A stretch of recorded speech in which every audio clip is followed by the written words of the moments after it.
प्रिय विद्यार्थियों, आज के इस वीडियो लेक्चर में क्लास 10th जिसका तीसरा चैप्टर चल रहा है दो चरों वाले रैखिक समीकरण, तीसरे चैप्टर की पांचवी एक्सरसाइज 3.5, जिसके इससे पहले वीडियो में हम दो क्वेश्चन करा चुके हैं। उससे आगे के क्वेश्चन इस वीडियो लेक्चर में करेंगे हम।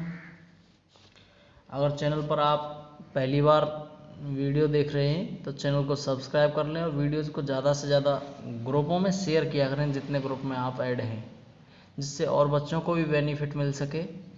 और शेयर करने से आपका कोई नेगेटिव नहीं होगा और हमें पॉजिटिव मिल जाएगा। और लाइक भी किया करें वीडियोज़ को। तो क्वेश्चन नंबर 3 क्या कह रहा है? ये कह रहा है निम्नलिखित रैखिक समीकरणों के युग्म को प्रतिस्थापन विधि और वज्रगुणन विधि से हल करना है। पहले प्रतिस्थापन विधि से हल करना है और फिर वज्रगुणन विधि से। तो पहला समीकरण क्या दे रखा है? 8x + 5y = 9। दूसरा दे रखा है 3x + 2y = 4। तो समीकरण 1 से लेकर के चलेंगे हम। समीकरण 1 से क्या है? समीकरण 1 से लेकर के चल सकते हैं या 2 से भी लेकर के हम चल सकते हैं। समीकरण 1 से क्या हो जाएगा? 8x + 5y = 9। तो 5y बराबर कितना आ जाएगा? 9 - 8x हो जाएगा। 5y बराबर कितना हो जाएगा? 9 - 8x। तो y बराबर कितना हो जाएगा बेटा? 9 - 8x बट्टे 5। ये y का मान आ गया कितना? 9 - 8x बट्टे 5। इसे इक्वेशन सेकंड में रख देंगे। Put in equation second. क्यों? अगर हम समीकरण 1 से लेकर के चलेंगे तो उसे 2 में रखेंगे, 2 से लेकर के चलेंगे तो उसे 1 में प्रतिस्थापित करेंगे। तो put in second from equation second. Equation second क्या मिलेगी फिर? 3x + 2 y की वैल्यू कितनी है बेटा? 9 - 8x / 5 = 4। ये एलसीएम ले लिया, सॉरी 1/1 लिख दिया। 1 और 5 का एलसीएम 5। 1 का डिवाइड 5 में दिया 5 बार। 5 का 3 से मल्टीप्लाई किया 15 प्लस 5 का 5 में डिवाइड दिया एक बार और 1 का गुणा इससे करेंगे जैसा ऐसे रहेगा। तो 2 9 18 - 16x 2 8 16x बराबर 4/1। ये 18 - 15x और ये 16x माइनस का है तो कितना हो जाएगा? -x/5 बराबर 4/1। इसका इससे गुणा किया, इसका इससे किया। इसके बाद क्या मिलेगा हमें? 18 - x बराबर 20। -x बराबर कितना हो जाएगा? 20। 18 को इधर ट्रांसफर कर लाए 18। तो -x बराबर +2। तो x बराबर कितना हो जाएगा? -2। x बराबर कितना आ गया? -2। अब इस मान को इस समीकरण में रख देंगे। इसे क्या नाम दे दें? ए दे दो। तो लिख दो इस वैल्यू को पुट इन इक्वेशन ए। तो from equation A, from equation A से क्या हो जाएगा? y = 9 - 8x की वैल्यू कितनी है? -2/5। तो y = कितना हो जाएगा? 9 माइनस का गुणा माइनस से करेंगे प्लस, तो कितना हो जाएगा? 2 8 16/5। 16 और 9 16 और 9 कितना हो गया? 25/5 बराबर कितना हो गया? 5। तो y की वैल्यू कितनी आ गई? 5। अतः x बराबर -2 और y बराबर 5। ये आ गया बेटा हमारा प्रतिस्थापन विधि से इसका मान। अब हमें इसका मान वज्रगुणन विधि से और निकालना है। तो उसी क्वेश्चन को दोबारा से अब वज्रगुणन विधि से करना है। वज्रगुणन विधि से कैसे करेंगे बेटा? समीकरण ये 1 और 2 दे रखे हैं, इनकी कंपेयर करेंगे किससे? तो रैखिक समीकरण युग्म होता है a1x + b1y + c1 = 0 और दूसरा होता है a2x + b2y + c2 = 0। तो इनको मैं क्या लिख सकता हूँ? यहाँ से लिख सकता हूँ 8x + 5y - 9 = 0 और ये कितना? 3x + 2y - 4 = 0। तो यहाँ लिखेंगे समीकरण 1 व 2 की तुलना रैखिक समीकरण युग्म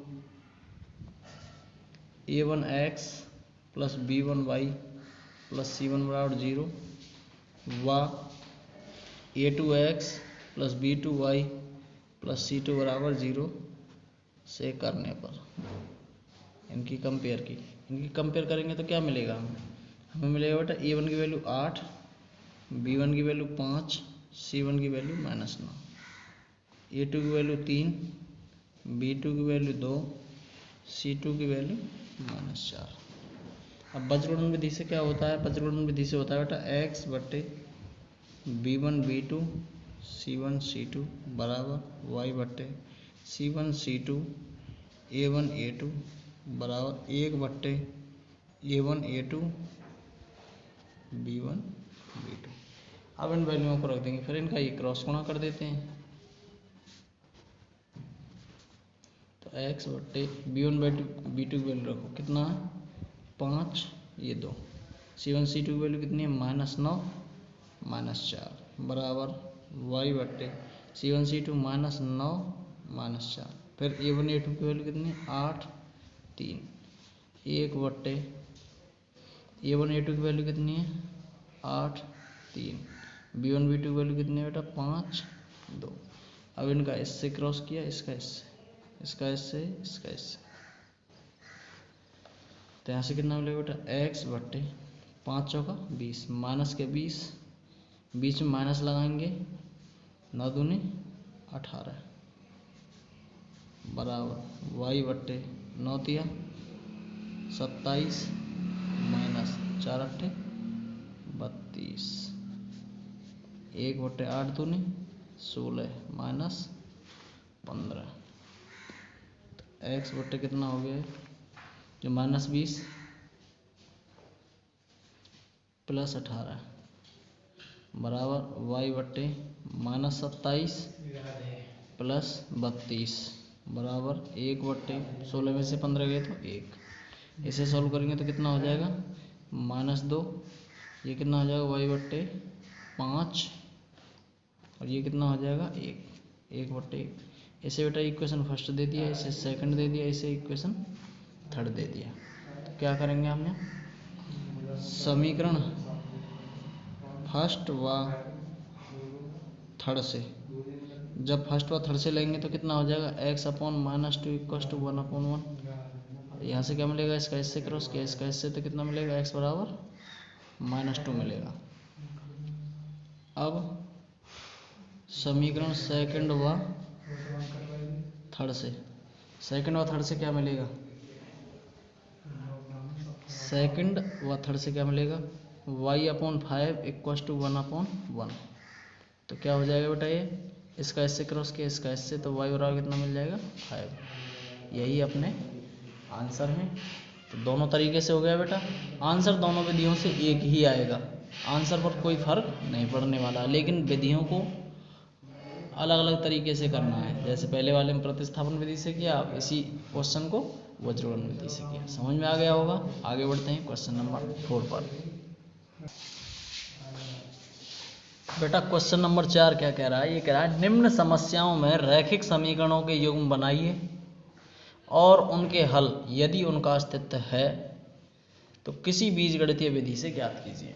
मतलब पहले रैखिक समीकरणों के युग्म बनाने हैं और उनके अगर हल हैं तो उनको बीजगणितीय विधि से हल करना है। तो इसका पहला पार्ट ये कह रहा है एक छात्रावास के मासिक व्यय का एक भाग ज्ञात है। कोई हॉस्टल है, उसका जो मासिक व्यय है उसका एक भाग नियत है तथा शेष इस पर निर्भर करता है कि छात्र ने कितने दिन भोजन लिया है। जब एक विद्यार्थी ए को जो 20 दिन भोजन करता है, 1000 रुपये छात्रावास के व्यय के लिए अदा करने पड़ते हैं, जबकि एक विद्यार्थी बी को जो 26 दिन भोजन करता है छात्रावास के व्यय के लिए 1180 रुपये अदा करने पड़ते हैं। तो नियत व्यय और प्रतिदिन के भोजन का मूल्य ज्ञात करना है। तो पहले तो इसमें नियत व्यय बताना है कितना है इसका, और दूसरा प्रतिदिन का व्यय कितना है। तो माना छात्रावास का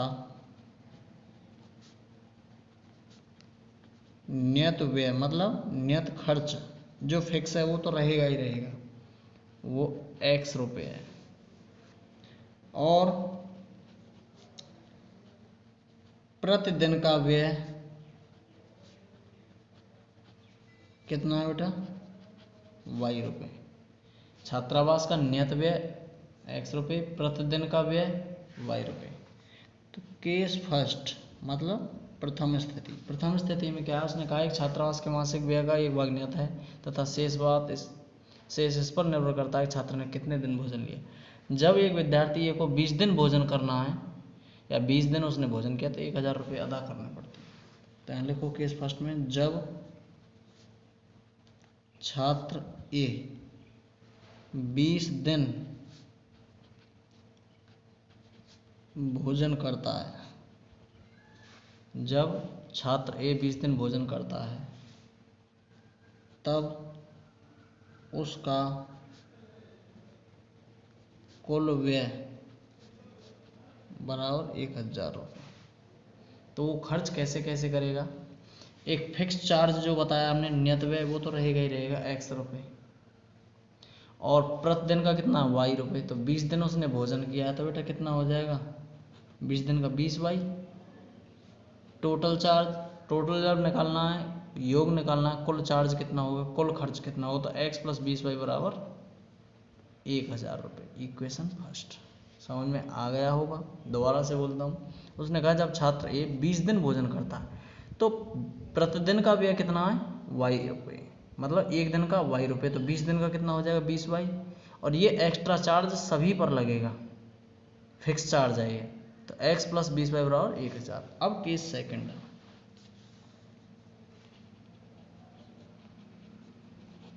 ये कह रहा जब छात्र बी, कोई छात्र बी है, 26 दिन भोजन करता है। जब छात्र बी 26 दिन भोजन करता है तब उसका व्यय, उसका कुल व्यय बराबर 1180 रुपये। तो कितना हो जाएगा बेटा, ये फिक्स चार्ज तो एक्स रहेगा ही रहेगा, और 26 दिन भोजन किया तो एक दिन का वाई रुपये, तो 26 दिन का कितना हो जाएगा, 26 वाई। तो x + 26 वाई बराबर 1180 रुपये। इसे दे दिया इक्वेशन से। अब इसे कोई सी भी विधि से कर सकते हैं, तो हम इसे अब विलोपन विधि से करेंगे। विलोपन विधि से बहुत ही आसान पड़ता है क्वेश्चन। कैसे, क्योंकि इसमें एक पद को विलुप्त करना होता है, क्योंकि यहाँ x का कोफिशिएंट 1 है और यहाँ भी x का कोफिशिएंट 1 है, यहाँ x प्लस का है, यहाँ भी प्लस का है। तो समीकरण 1 में से समीकरण 2 को घटा देंगे। तो लिखेंगे समीकरण 1 में से समीकरण 2 को घटाने पर, घटाओ x + 20 वाई बराबर 1000, x + 26 वाई बराबर 1180 रुपये। घटाया तो बेटा ये माइनस, ये भी माइनस, ये भी माइनस, इससे ये कैंसिल। 26 वाई माइनस का, 20 वाई प्लस का, तो माइनस के 6 वाई बराबर 1180 माइनस के 1000 प्लस के, तो माइनस के 180। इससे ये कैंसिल हो जाएगा। वाई बराबर कितना हो जाएगा, 180/6 30 रुपये। वाई का मान कितना आ गया, 30। जब वाई का मान 30 आ गया तो इसे पुट कर दो कौन से में, फर्स्ट में, पुट इन इक्वेशन फर्स्ट। तो फ्रॉम इक्वेशन फर्स्ट से क्या हो जाएगा, x + 20 वाई की वैल्यू कितनी है बेटा, 30 बराबर 1000। तो x + 600 बराबर 1000। तो x बराबर कितना हो जाएगा, 1000 - 600 बराबर कितना हो गया, 400 रुपये। समझ में आ गया। तो x की वैल्यू 400 आ गई, y की वैल्यू 30 आ गई। तो फिक्स चार्ज कितना आ गया, जो नियत खर्च है वो 400 रुपये आ गया, और प्रतिदिन का खर्च 30 रुपये आ गया। समझ में आ गया। यही है अपना आंसर। और उत्तर की जांच भी कर सकते हैं। जब फिक्स चार्ज तो बेटा 400 आ गया, यहाँ रखो 400, और y की वैल्यू कितनी है, 30 इसमें रखो, 30 का गुणा 20 से किया 600, 400 + 600 कितना हो जाएगा, 1000 रुपये हो जाएगा। ठीक है, आगे बढ़ते हैं इसके सेकंड पार्ट पर। तो बेटा क्वेश्चन नंबर 4 का सेकंड पार्ट है। ये कह रहा है एक भिन्न 1/3 हो जाती है जब उसके अंश में 1 घटाया जाता है, अंश से 1 घटाया जाता है, और वह 1/4 हो जाती है जब हर में 8 जोड़ दिया जाता है। तो वह भिन्न ज्ञात करनी है। जब भिन्न ज्ञात करनी है तो बेटा भिन्न ज्ञात करने के लिए पहले उसका अंश ज्ञात करेंगे और हर। तो माना भिन्न का अंश बराबर x और हर बराबर y। माना भिन्न का अंश बराबर x और हर बराबर y, तब भिन्न बराबर क्या हो जाएगा, अंश बट्टे हर। अंश कितना x और हर कितना y। अब केस फर्स्ट में क्या करा है, एक भिन्न 1/3 हो जाती है। कब? जब उसके अंश से घटाया जाता है। तो लिखो जब भिन्न के अंश से 1 घटाया जाता है।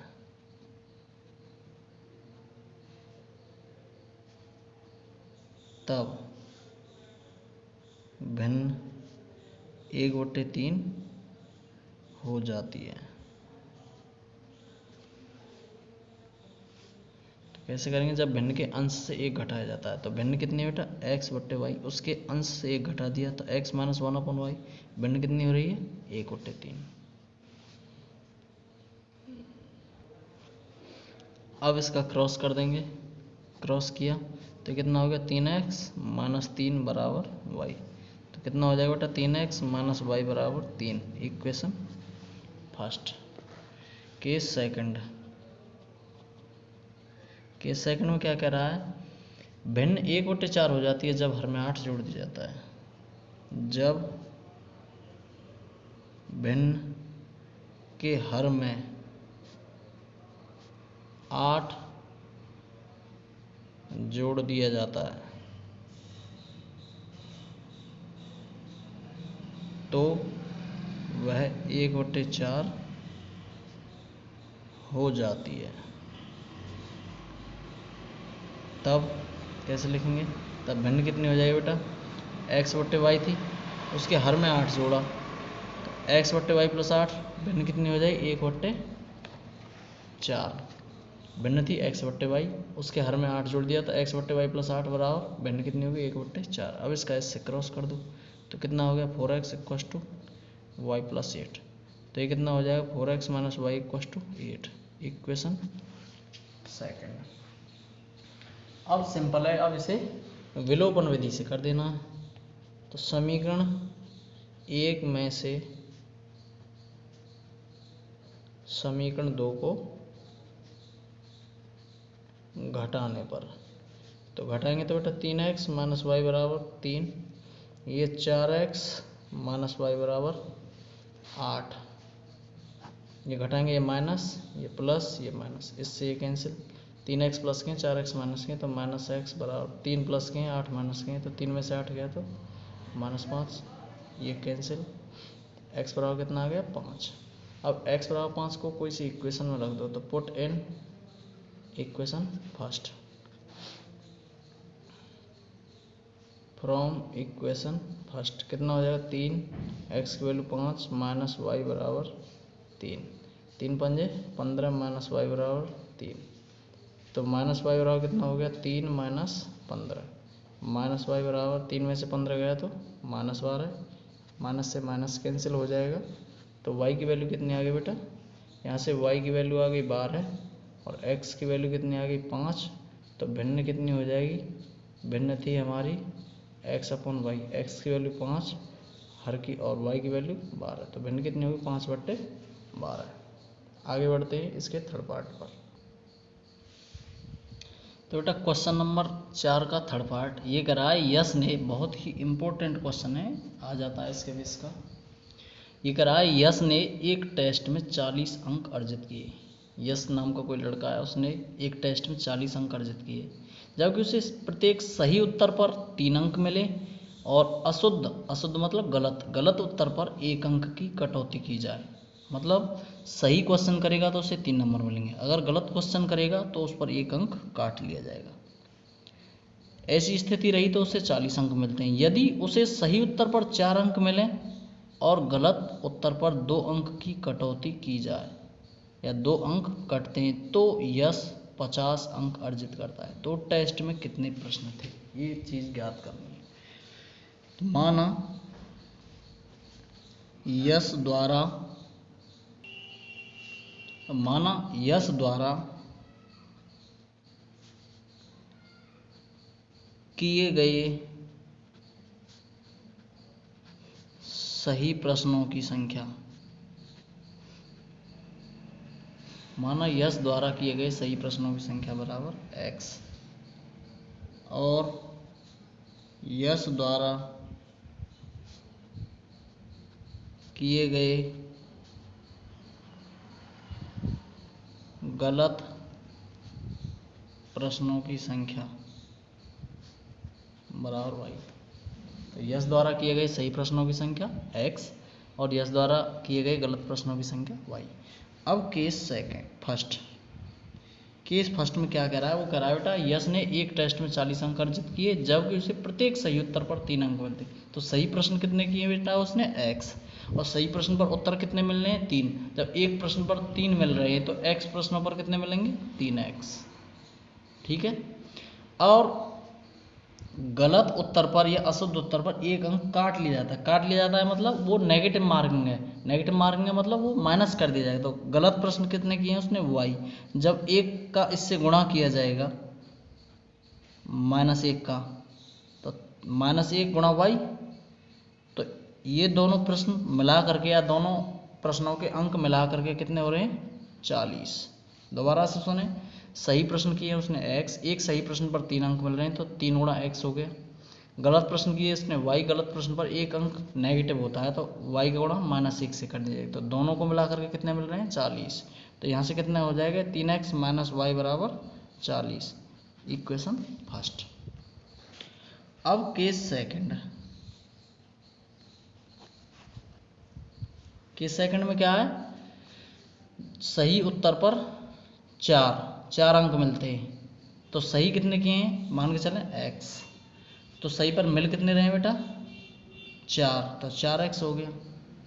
और गलत पर कितने काटे जा रहे हैं 2, तो गलत कितने किए हैं y, तो गलत पर कट कितने रहे हैं -2 हो जाएगा क्योंकि 2 अंक काटे जा रहे हैं। तो 4x - 2y बराबर कितना हो जाएगा बेटा अंकों का योग 50। तो 4x - 2y बराबर 50, ये योग ही है, माइनस तो इस वजह से लगा हुआ है नेगेटिव मार्किंग है। तो 4x - 2y बराबर 50। इसे कैसे लिख सकते हैं, 2 कॉमन ले लिए इसमें से, तो 2 × 2x - y बराबर 50। तो 2x - y बराबर कितना हो गया 25, इक्वेशन सेकंड ही रहेगी, ठीक है। अब इसे विलोपन विधि से आप कर सकते हैं, बड़ा आसान है। पहली समीकरण ये रही, दूसरी समीकरण ये रही। विलोपन विधि से कर सकते हैं या वज्रगुणन से कर सकते हैं या प्रतिस्थापन से। इससे आगे मैं नहीं करूँगा, आप कर सकते हैं, ट्राई करके देखना। ज़्यादा सिंपल ही है क्वेश्चन। आगे बढ़ते हैं इसके फोर्थ पार्ट पर, क्योंकि सिंपल है, ज़्यादा कुछ नहीं है इसमें। 3x - y = 40 और 2x - y = 25। पहले वाले में से दूसरे वाले को घटा दो, आंसर आ जाएगा। या घटा दूँ लोग, कर देते हैं समीकरण 1 माइनस समीकरण 2। तो 3x - y बराबर 40 और ये 2x - y बराबर 25। घटाएंगे तो ये माइनस, ये प्लस, ये माइनस, इससे ये कैंसिल। 3x में से 2x गए तो x, 40 में से 25 गए तो 15, तो x की वैल्यू 15 आ गई। इसे बेटा फर्स्ट में पुट कर देना, पुट इन फर्स्ट। तो फ्रॉम इक्वेशन फर्स्ट कितना हो जाएगा 3x की वैल्यू 15 - y = 40। तो कितना हो जाएगा 15 × 45 - y बराबर 40। तो -y बराबर कितना हो गया 40 - 45। तो -y बराबर कितना हो गया 40 में से 45 गए तो -5, इससे ये कैंसिल हो जाएगा। y बराबर कितना आ गया, y बराबर 5 आ गया। तो अब यहाँ से आ गया सही प्रश्नों की संख्या कितनी आ गई, सही प्रश्नों की संख्या 15, गलत प्रश्नों की संख्या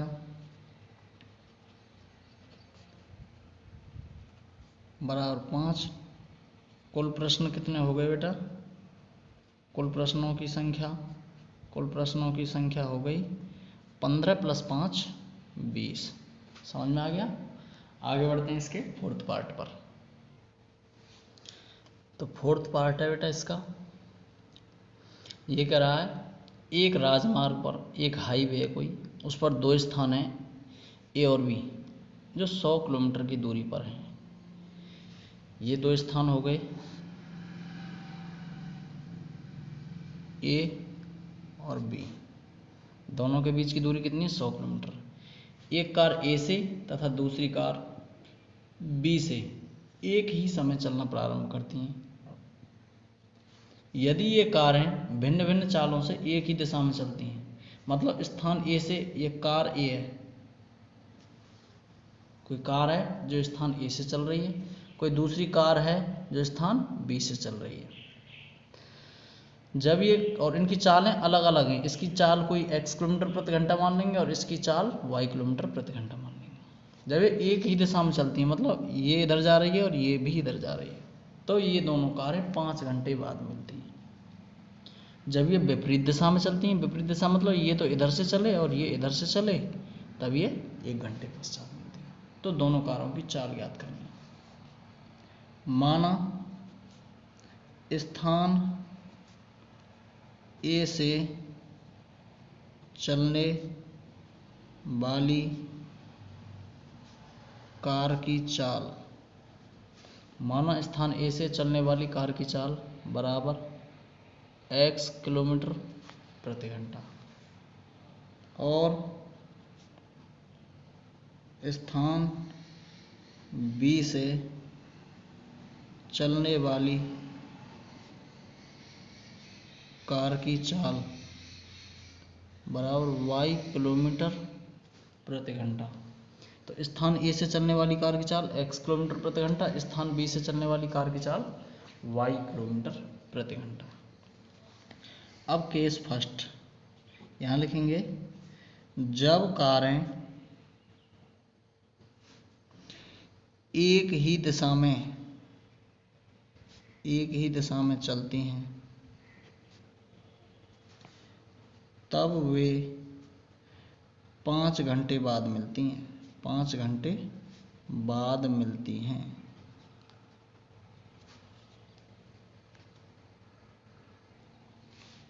जब कारें एक ही दिशा में चलती हैं तो वे 5 घंटे बाद मिलती हैं। इसलिए 5 घंटे में स्थान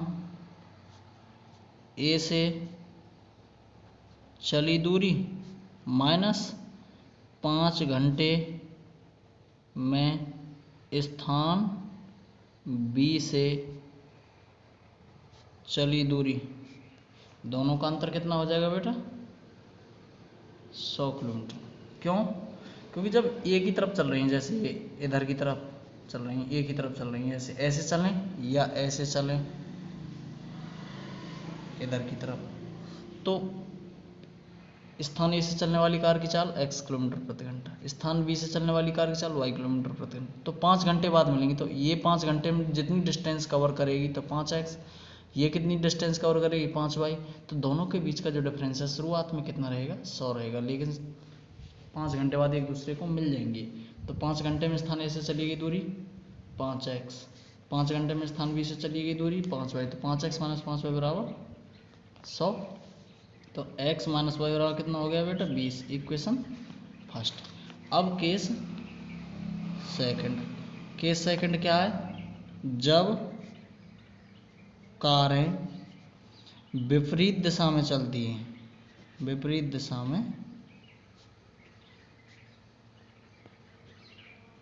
चलती हैं तब वे 1 घंटे बाद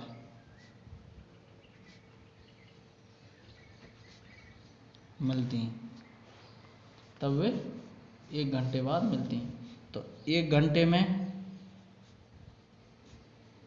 स्थान ए से चली दूरी प्लस विपरीत दिशा में चलने, विपरीत दिशा में चलने का मतलब बेटा एक तो इधर से चले और दूसरी इधर से चले, दोनों को बीच में मिलना है। मतलब एक इधर से आ रही है, एक इधर से आ रही है, तो दोनों 1 घंटे में कितनी डिस्टेंस कवर करेंगे 100 किलोमीटर। तो 1 घंटे में स्थान ए से चली गई दूरी प्लस 1 घंटे में स्थान बी से चली दूरी बराबर कितना हो जाएगा, दोनों का योग 100 किलोमीटर। तो स्थान ए से 1 घंटे में चली गई दूरी x, ये प्लस वाई बराबर 100, इक्वेशन सेकंड। अब सिंपल है, पहली समीकरण x माइनस वाई बराबर 20, दूसरी x प्लस वाई बराबर 100। ऐड कर दो दोनों को, तो समीकरण 1 व 2 को जोड़ने पर, जब जोड़ेंगे तो कितना मिलेगा बेटा, x माइनस वाई बराबर 20 है और ये x प्लस वाई बराबर 100 है। ऐड करेंगे तो क्या मिलेगा, y से y कैंसिल, x और x, 2x बराबर 20 प्लस 100 120।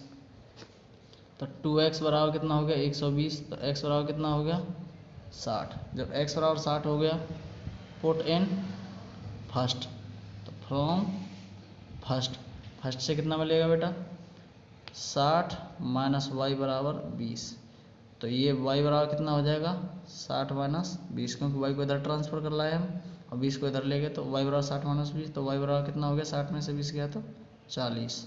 ये 40 किलोमीटर प्रति घंटा आ गई स्पीड और इसकी आ गई 60 किलोमीटर प्रति घंटा। तो x की वैल्यू आ गई 60 और y की वैल्यू आ गई 40।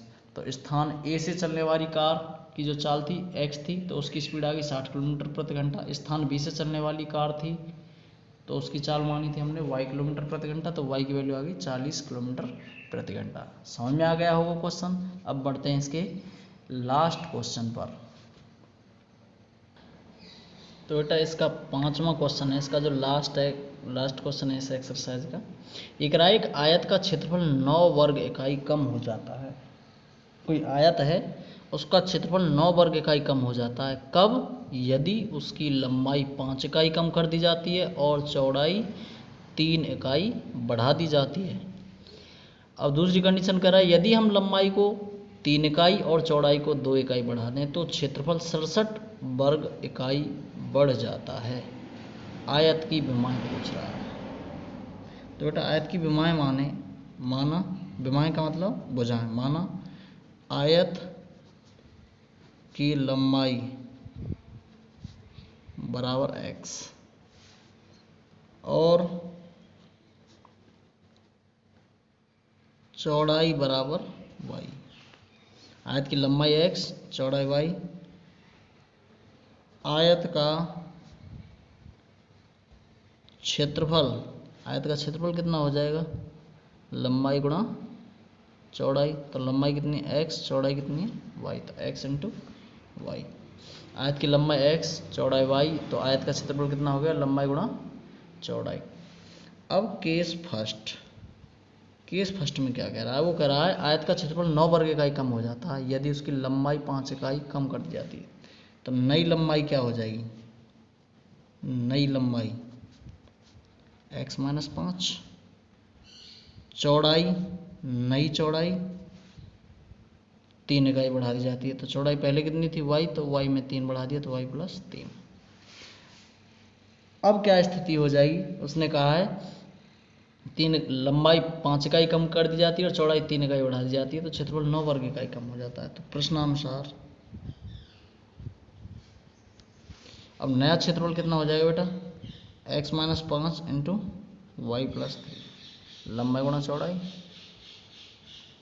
अब जो नया क्षेत्रफल आया है पहले वाले क्षेत्रफल से, पहला वाला क्षेत्रफल कितना एक्स वाई, उससे 9 वर्ग इकाई कम हो गया, तो एक्स वाई माइनस 9।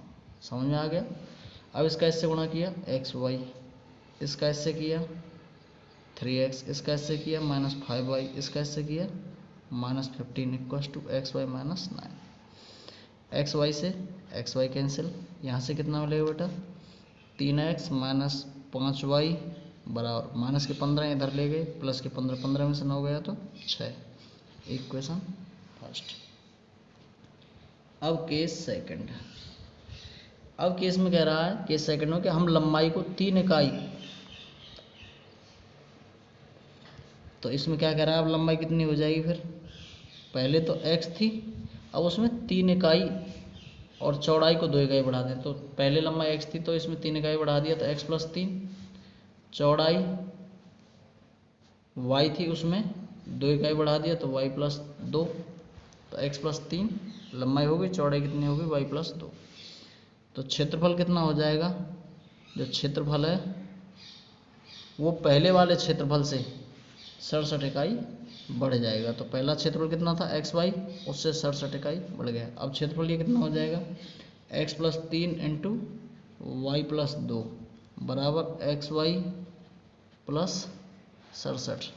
x का गुणा y से किया XY, x का ऐसे किया 2x, 3 का ऐसे किया 3y बराबर XY + 67।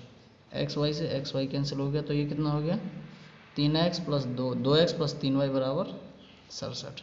ये कितना हो गया इक्वेशन सेकंड। तो ये सही किया हमने। एक बार गुणा और चेक कर लेते बेटा। x का इससे किया XY और 3 का y से, x का 2 से किया 2x, 3 का इससे किया 3y। बेटा 3 दूनी 6 और आएगा +6 और 6 को इधर ले गए तो -6। तो ये कितना हो जाएगा 2x + 3y बराबर 61। ये इक्वेशन 2 हो गई। अब इस क्वेश्चन को आपको ही सॉल्व करना है, क्योंकि 3x - 5y बराबर 6 और ये कितना है 2x + 3y बराबर 61। चाहे तो विलोपन विधि से कर लें, चाहे प्रतिस्थापन विधि से। विलोपन विधि से करेंगे तो क्या हो जाएगा, पहले वाले में तो बेटा 2 से गुणा कर लेना और दूसरे वाले में 3 से। तो समीकरण 1 में 2 से गुणा करके और समीकरण 2 में 3 से गुणा करके घटा दो। जैसे ही घटाएंगे तो यहाँ से वैल्यू फाइंड हो जाएंगे हमको। तो x और y के मान निकल आएंगे, वही हमारी लंबाई चौड़ाई होंगी। समझ में आ गया होगा क्वेश्चन। थोड़ा सॉल्व करने के लिए दिया है क्योंकि कंडीशन मैंने बना दिए हैं। और कोई प्रॉब्लम हो तो आप कमेंट के ज़रिए पूछ सकते हैं। और वीडियोज़ को ज़्यादा से ज़्यादा शेयर किया करो। और शेयर करने में आपका कुछ भी नहीं जाता है, बस एक शेयर से हमारा पॉजिटिव मोटिवेशन मिल जाता है और कुछ, यानी कि ज़्यादा से ज़्यादा ब्रॉड एरिया में, जिससे ये वीडियोज़ फैल जाए। और चैनल पर नए हैं तो सब्सक्राइब ज़रूर कर लें भाई। ठीक है, धन्यवाद।